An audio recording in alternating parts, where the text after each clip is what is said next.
Wonder woman 1984 की patty Jenkins ने film से कटे एक सीन का खुलासा किया है। चूंकि वंडर वुमन 1984 ने क्रिसमस के दिन कुछ हफ्ते पहले सिनेमाघरों और HBO मैक्स को मारा था, इसलिए फिल्म जगत ने मूल रूप से इसके बारे में बात करना बंद नहीं किया है।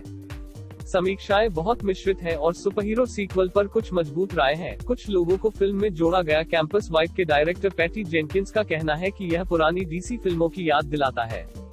हालांकि नेसेयर्स ने फिल्म की लंबाई पर ध्यान दिया है, यह कहते हुए कि यह बहुत धीमी गति से चलती है और प्लॉट रन टाइम को सही नहीं ठहराता है। वंडर वुमन 1984 में 2-2.5 घंटे की घड़ी के साथ कोई भी समझ सकता है कि वे कहां से आ रहे हैं।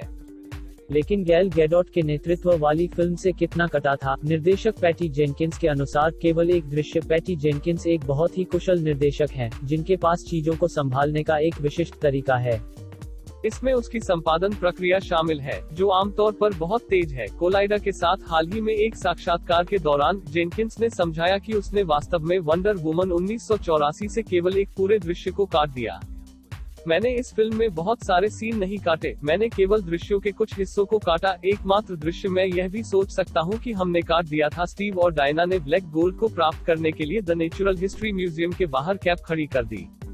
यही एकमात्र वास्तविक दृश्य है जो मुझे लगता है कि हमने काट दिया। कहते हैं कि आप फिल्म की लंबाई के बारे में क्या कहेंगे, लेकिन रन टाइम ने पैटी जेनकिंस को वास्तव में वंडर वुमन 1984 के जीवन के लिए अपनी दृष्टि लाने की अनुमति दी।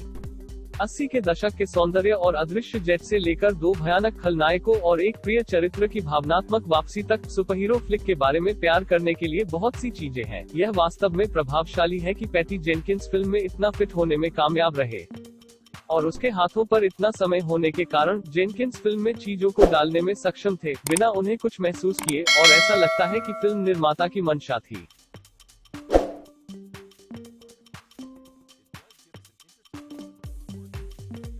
एक ही साक्षात्कार में जेनकिंस अब फिल्मों की गति के बारे में बात करता है और कैसे चीजों को थोड़ा धीमा कर रहा है, कम से कम उसके लिए एक फिल्म के लिए थोड़ा और अधिक भावना लाता है। यहाँ वंडर वुमन 1984 के लिए उनके द्वारा चुने गए रचनात्मक विकल्पों के बारे में उनका क्या कहना है।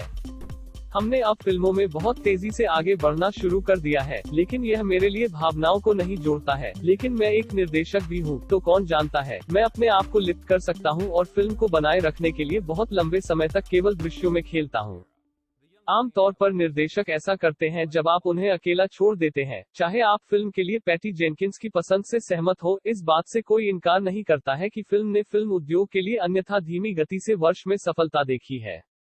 महामारी बंद होने के बाद से यह फिल्म शीर्ष कमाई वाली फिल्मों में से एक बन गई है, और यह HBO मैक्स पर उच्च दर्शक संख्या भी देखी गई है। वंडर वुमन 1984 उस आखिरी परियोजना से बहुत दूर है, जिसे हम पैटी जेनकिंस से देखेंगे, जिसके पास अभी कई बड़ी फिल्में हैं, जिनमें वंडर वुमन सीक्वल भी शामिल है।